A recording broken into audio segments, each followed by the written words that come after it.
All right, break time's over. You're back on your BS. Dude, What is it? What's going I'm on? here. It's me, Lady Ada, at my desk, which I cleaned a little bit. That's why the Yeah. surface looks nice. So I am finishing up a breakout board that I started before I went on maternity leave.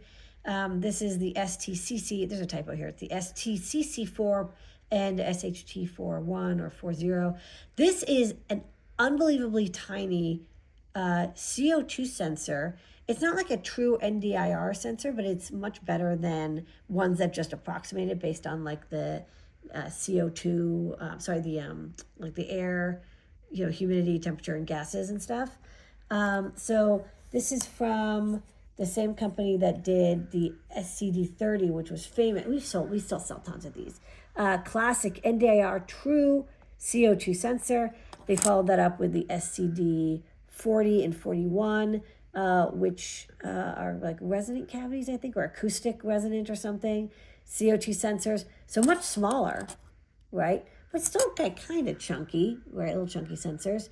And what I thought was neat about this is like, look at how tiny this is. The little sensor right here.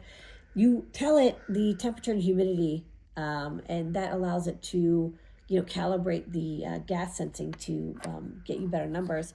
And this is the output just on an OLED. I just did a quick demo. I said, hey, Claude, code me up something using my library and display the CO2 level.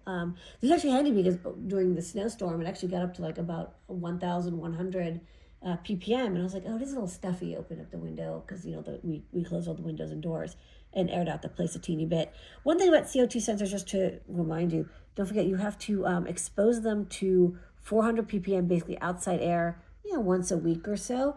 To kind of reset them, they need to know what the base level is. So it's not a bad idea either. Just open the door or windows once in a while, get some fresh air in. But not too bad in here.